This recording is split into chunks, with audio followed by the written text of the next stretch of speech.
Hello and welcome to the week ahead from the Financial Times in London. Here are some of the big stories we'll be watching this week. Putin's set for another 6 years in office as Russia holds presidential elections. UK Chancellor Philip Hammond delivers a new-look spring statement. The Spanish retail group behind Zara reports full-year results. And there's CPI data out of the US.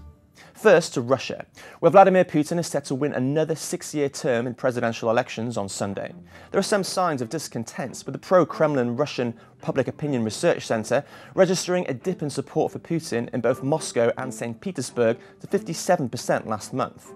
But it looks like the authorities' main focus will be securing a turnout high enough to make the vote convincing, as our Moscow Bureau Chief Catherine Hiller explains. To drive up turnout, civil servants, state company employees, public housing residents and students are being pressured to come. Alexei Navalny, Mr. Putin's only serious challenger, is excluded.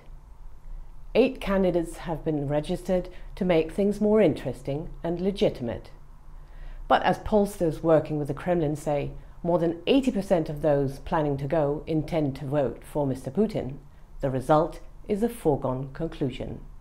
Now to the UK, where Chancellor Philip Hammond will deliver a slimmed-down spring statement to the House of Commons this week. The new-look address will be nothing like the traditional spring budget, which has been moved to the autumn. That means no photo opportunity with Mr. Hammond holding up the famous red box, and a speech which could be as short as 15 or 20 minutes. And it's no longer a major fiscal event. That means no new public spending or tax measures, or indeed any other policies that could change the overall budget. But we will get updates on the public finances, the UK economy and the Brexit bill. Our economics editor Chris Giles reports. We've had some very good news on productivity in the last 2 quarters, but I think it's far too early for the Office for Budget Responsibility, the independent watchdog that produces the forecast, to say that this is going to be continued into the future. On the other hand, the public finances have been quite a lot better.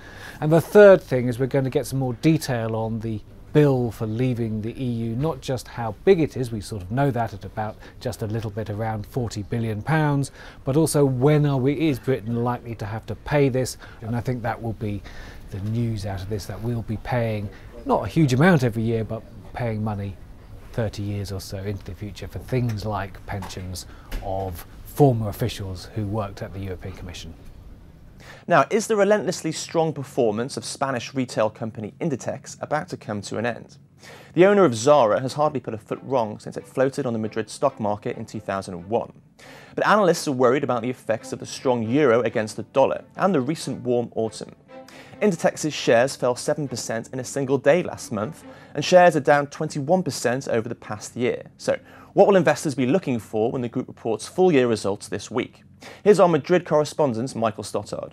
Inditex is the world's largest fashion company by sales. It is the envy of all its peers. It has unbelievably strong margins. It's a pioneer of the fast fashion model. But it may have hit a slight road bump this quarter, thanks to the strong euro and also some warm weather last August. Shares fell a sharp 7% in one day last month after a series of analyst notes warned about this.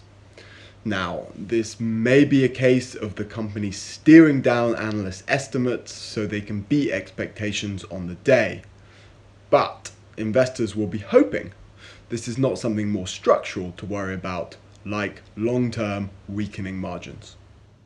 And finally, to the US, where inflation and wage growth have been the crucial missing pieces in the US economic recovery. 3 interest rate rises have been penciled in for this year. The Federal Reserve Chair, Jay Powell, has struck a bullish note on the outlook for the US economy. That's raised speculation that policymakers may accelerate the pace of rate tightening. To get a better sense of how the Fed may vote this month, markets will keep a close eye on Tuesday's consumer price report, as our US reporter Mamta Badkar explains. Data are expected to show that both headline and core consumer prices cooled in February on a month-on-month basis. On a yearly basis, however, core CPI is expected to remain unchanged at 1.8%, though headline CPI is expected to come in at 2.2%. The Fed has an inflation goal of 2%. Now, new Fed Chair Jay Powell has possibly signaled more aggressive rate rises in 2018. However, Fed officials will now have to weigh price pressures against the risk of a potential trade war and the impact that that could have both on U.S. economic growth and inflation. And that's what the week ahead looks like from the Financial Times in London. See you again next time.